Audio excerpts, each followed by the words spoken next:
বায়জিদ বুস্তামি রহমতুল্লাহ আলাই গভীর রাত্রে তার মা তাকে ডাকলেন, ডেকে বললেন, বায়জিদ, আমি অসুস্থ, আমাকে একটু পানি খাওয়াও। বায়জিদ ছোট্ট মানুষ, মা পানি চেয়েছে, পানির মশক নিয়ে বের হলেন। বাহিরে কোথাও পানি পেলেন না।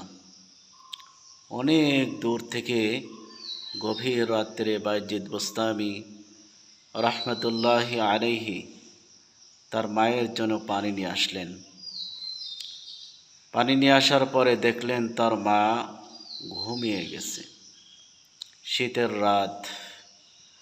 বায়জিদ বুস্তামি রহমতুল্লাহি আলাইহি তিনি পানির মশক নিয়ে দাঁড়িয়ে থাকলেন মায়ের শিয়রে। ফজরের আজানের সময় হয়ে গেল। বায়জিদ বুস্তামি রহমতুল্লাহি আলাইহির মা নামাজ আদায়ের উদ্দেশ্যে জাগলেন। জাগার পরে দেখলেন বায়জিদ দাঁড়িয়ে আছে তার শিয়রে। বায়জিদ বুস্তামি রহমতুল্লাহি আলাইহির মা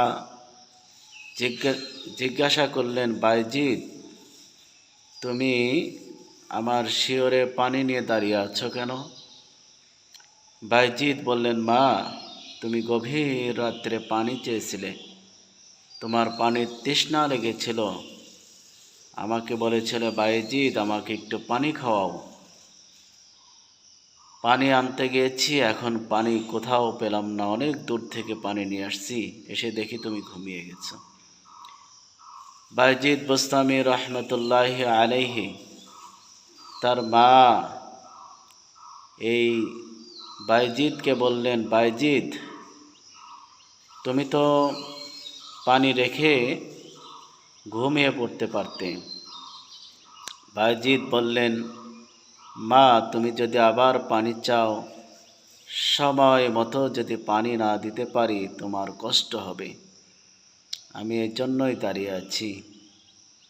শীতের রাত। বায়জিদ বুস্তামি রহমতুল্লাহি আলাইহির মা অজু করে নামাজ পড়ে আল্লাহ তাআলার কাছে দোয়া করলেন, আল্লাহ, আমার বায়জিদ আমার জন্য যা করেছে আমার প্রাণ হৃদয় জুড়ে গিয়েছে, আমার মনটা শীতল হয়ে গিয়েছে, খুশি হয়ে গিয়েছে। আমি বায়জিদের জন্য তোমার কাছে দোয়া করি, আমার বায়জিদকে তুমি সুলতানুল আরিফিন, সমস্ত অলিদের সর্দার বানিয়ে দাও। আল্লাহ তাআলা দোয়া কবুল করলেন মায়ের দোয়া। বায়জিদ বুস্তামি রহমতুল্লাহি আলাইহিকে আল্লাহ তাআলা সমস্ত অলিদের সর্দার বানিয়ে দিলেন। সুবহানাল্লাহ। মায়ের দোয়া অবশ্যই কবুল। এজন্য আমরা সবাই মায়ের খেদমত করব এবং মায়ের দোয়া নেওয়ার জন্য চেষ্টা করব। আল্লাহ রাব্বুল আলামিন আমাদেরকে মায়ের দোয়া, মা বাবার খেদমত করার তৌফিক দান করুক। আমিন।